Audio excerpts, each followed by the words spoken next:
Okay, our next speaker is Dr. Patti Miles. She's an associate professor of management and part of this integral part of this team that made this possible today. So, Patti.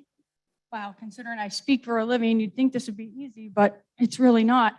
So, thank you all for coming today to celebrate the life of John Mahon. It's really a perfect day to remember him and how he touched all of our lives. For me, the story I want to share comes from a special place in my heart. Long ago, when I tried to transition from being in the Army to being an untenured faculty member at the Mahon Business School. So as I look out at all of you and reflect on the idea of celebrating the life of John Mahon, I just want to share a couple of short stories about how John changed my life. So actually, right here in DPC in November of 2007, about 14 years ago, I had flown here for an interview for my position at the Mahon Business School. Nervous as an alley cat, I carefully slipped into the dean's suite and stood quietly waiting for my appointment.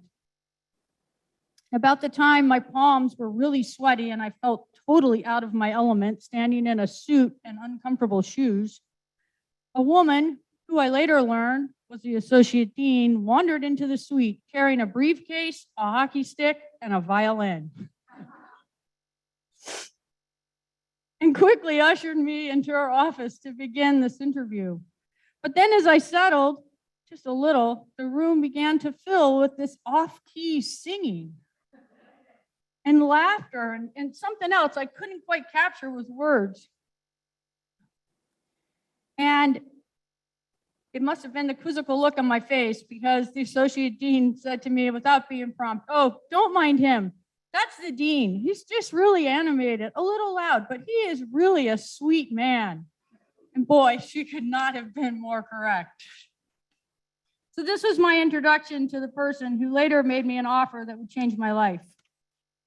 But I stand here today not because of that, but because in my mind, John Mahon was so much more than the guy that sang in the background at job interviews.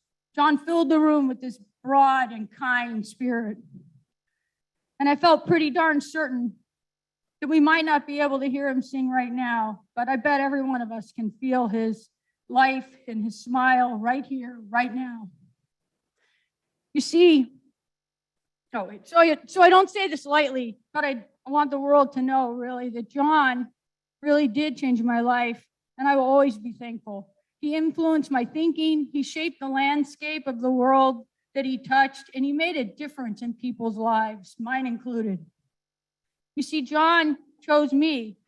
He took a chance on a single mother of 4 young, rambunctious kids who had almost finished her PhD. He plucked me out of this sea of applicants and agreed to move me to Maine, pay me every single month, and relocate my bedraggled tribe up here. John believed in me, even when I'm not really sure I believed in myself. But he also did magical things when no one was watching. And I'm sure everybody here can tell a story of the magic that John brought into their lives. But for me, when I left Texas, I was actually ABD, which was really not my plan, but as it turns out, my dissertation chair was, likely busy living his life, and I was probably not his top priority. But when I revealed to John that my dissertation chair had not had a chance to review my final draft, and I was a little worried about that, about 3 days later, I get this email from my chair saying that he had miraculously reviewed my draft and I was ready to defend. And just like that, the problem was gone. And before I knew it, I was heading to Texas to defend with a plane ticket purchased by John. Now, this seems really trivial now, but I had really sweated this trip. Not so much because of the defense, but because the trip was a major expense. But thanks to John's little miracle working all behind the scenes, for which he would take no credit, I had completed my dissertation, gone to Texas, all without expense. And I always will thank John for that. But John's support didn't really stop there. As time passed, we settled into life at the Maine Business School, but John always had our backs. He never wavered. He believed in all of us. But honestly, I know he always believed in me, which really meant a lot to me. In my early days at the Maine Business School, I remember when he would come up to the third floor to see the faculty. And as soon as the elevator doors would open and he would set foot upstairs, his booming voice, his contagious laughter, and silly jokes would fill the halls of DPC. People would come out of their offices and laughter would ensue, and funny sounds would cause even the quietest of the faculty on the third floor to giggle. John's presence just filled the floor with warmth and a sweet sense of belonging, and we all felt it.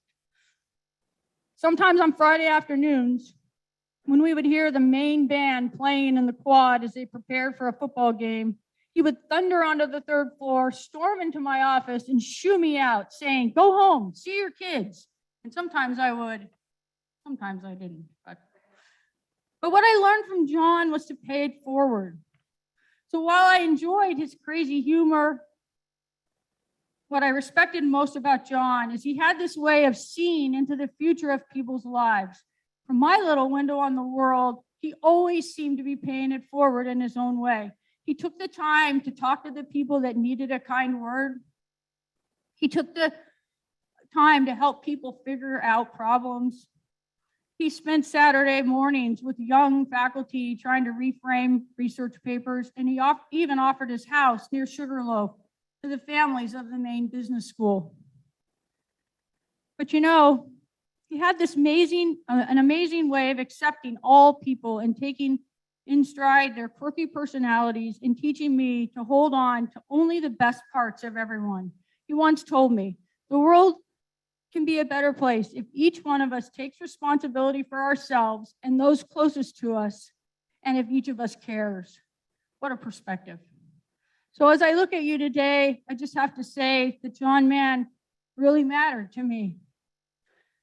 I believe that without the support of him, I would not be the person I am today, or the mother that my children needed to grow into kind-hearted, honest, hardworking, contributing members of society.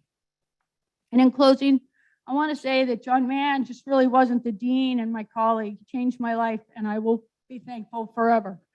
I don't know what happens after this life, but I sure hope that there is a big blue Maine sky high above John right now, welcoming him into a world of wonder and joy. And I hope that it welcomes him back with his bright spirit, his booming voice, and his amazing personality. Godspeed, John Mann.